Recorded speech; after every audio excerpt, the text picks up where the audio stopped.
What's a good conversion rate for Amazon? My name is Stephen Pope. I'm the founder of My Amazon Guy. And in this video, I'm going to be giving some benchmarks for conversion rate. All right, so let's take a look over at this graphic to set us up with a stage.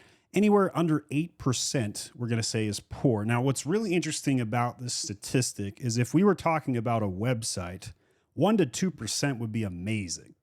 But on Amazon, anything under 8% is considered poor. Now, most listings are going to be in that average section, but I would say about 30% of listings have an 8% or less conversion rate. Now, you can trace this down to the keyword level, and we could talk about certain categories over others. And yes, those variables would all be true. But by and large, if we were looking at a random listing on Amazon today, and I wanted to gauge its benchmark, this is what tends to be true. Anything under 8% tends to be poor. That means out of 100 people, at least 8 of them need to convert. Otherwise, your conversion rate is poor. Average is anywhere between 8 and 12%. And these are listings that are doing decent. These are listings that are doing above poor. Majority of the listings, if 30% of listings are doing poor, we're probably looking at 60 to 70% of listings that are in this average section. So most listings are in this section, probably in the 8 to 10% range on average. And so out of 100 people, about 10 of those are going to convert, or 1 out of 10. This statistic is so amazing to point out because if you could have 1 out of 10 people come to your physical retail store and make a purchase, or if you could have 1 out of 10 come to your website, you would be printing money in most cases. So for an online retailer like Amazon to boast these high conversion rates, it's crazy good.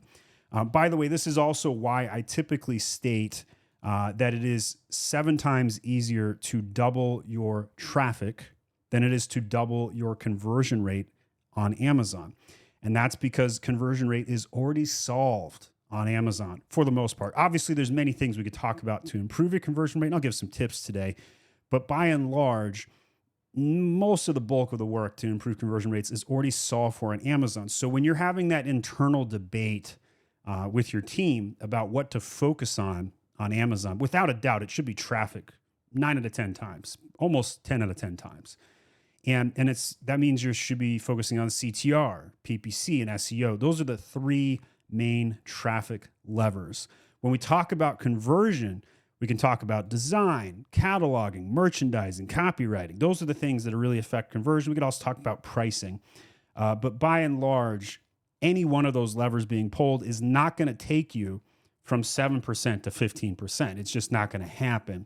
Might take you from 7 to 8 after significant amounts of work. Might take you from 7 to 9 if you spent months on it. But you can't really go from 7 to 14. It's just, you're dead in the water. Most listings in this 13 to 15% have pitch perfect situations. Their price is perfect. They're in a high demand niche. Their listing is fully optimized. It's not a commodity product.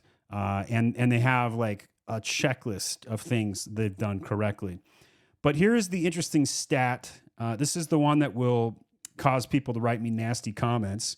And that is anything above 16%, you are leaving sales on the table, my friend, and you have a conversion rate that is too high. Some people are like, it's no way you can have too high a conversion rate. And I'm here to tell you, yes, you can. And many listings do have too high of a conversion rate, and they typically are not advertising enough. If your conversion rate is 16% or higher, you do not advertise enough. Full stop, end of story. I guarantee you this is true. And there are almost no exceptions. And that's because if your conversion rate is that high, that means you could spend another $1 on ads and convert at an ACoS that beats an average on Amazon, which means if you have the top of the line conversion rate and your ACoS is top of the line, that $1 on your brand goes farther than somebody else's by a long shot. which means you're leaving sales on the table because you're not spending that dollar, and you should be. Now, there could be reasons why you've chosen not to. Maybe you don't have enough stock. Maybe you're going to sell out anyway. Maybe you ran a sale and your price is too low. You could always raise the price back up, hurt that conversion rate, and then not spend any more on ads. Those are things you could do. But for the most part, whenever I've seen a conversion rate of 16% or higher, we typically find that the conversion rate is too high because there's not enough advertising.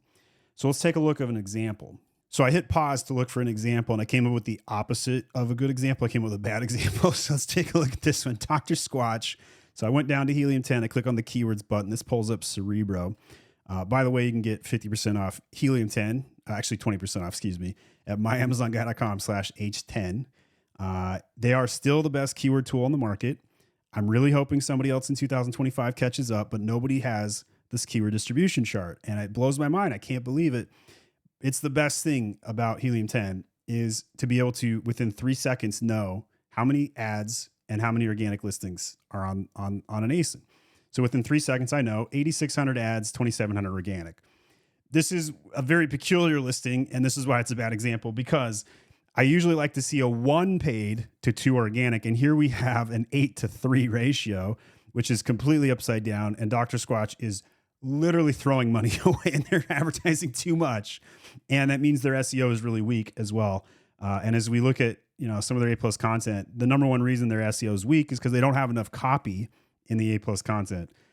They have copy inside of the images, and there's going to be no copy in the brand story whatsoever. Like, they've hurt their copy.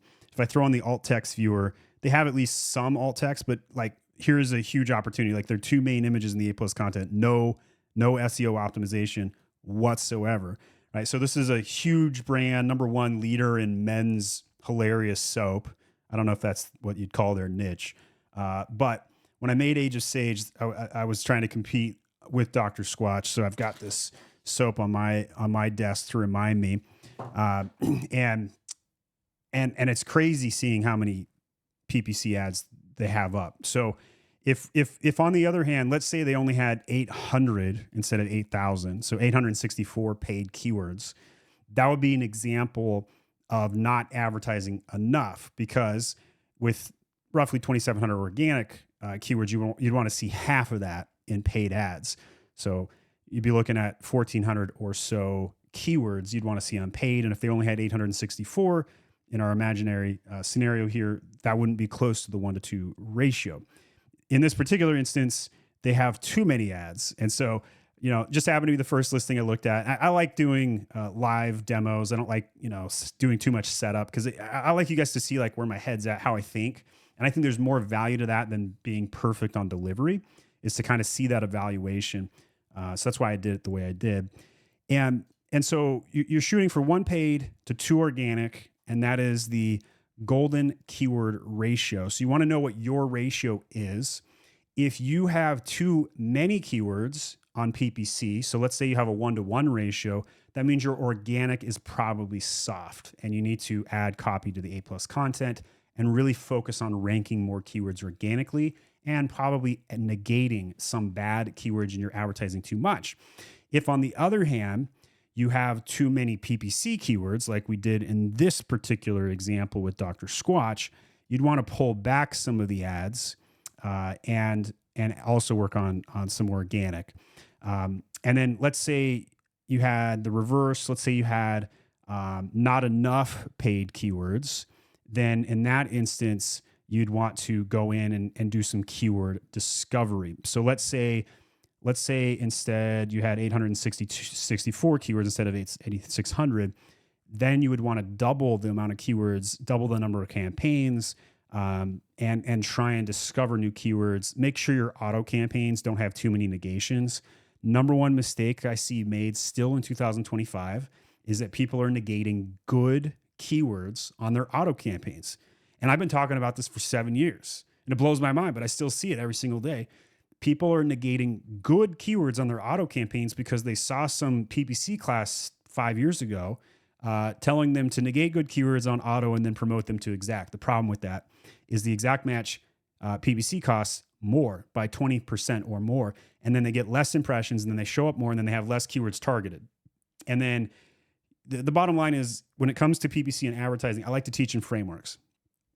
Instead of hard and fast rules, frameworks are superior because they allow you to take a framework and apply it to your own account as it makes sense. So the framework I teach is never negate a good keyword. And you could say that is a hard and fast rule as well. In this case, it kind of is. But as a framework approach, if something is working, don't mess with it, right? If a keyword works in an auto, it's okay to duplicate it and move it to an exact match, but you shouldn't negate it from the auto because it's freaking working in the auto campaign. Leave it alone there. There's no reason to go about messing with that. So if you're at 16% or higher on conversion rate, the likelihood of you not having enough keywords advertised is almost guaranteed. So go in there and add some keywords. If you would like to see my PPC masterclass, go to myamazonguy.com/PPC, and I have a bunch of other free PPC tips there. Watch this masterclass video next. And if you need help managing your PPC to fix your conversion rate because it's too high or too low, talk to us. Free calls. We'll give you some free advice. We like to lead with value before we try and pitch you anything. And you can book a call at myamazonguy.com/book. Same day appointments available, completely free, no obligation. And we will ask you questions, figure out your goals, and then give you some guidance. And then if we think we can, help you, we'll send you a proposal if you want it. And of course, that's how I make money. So we hope you do hire us.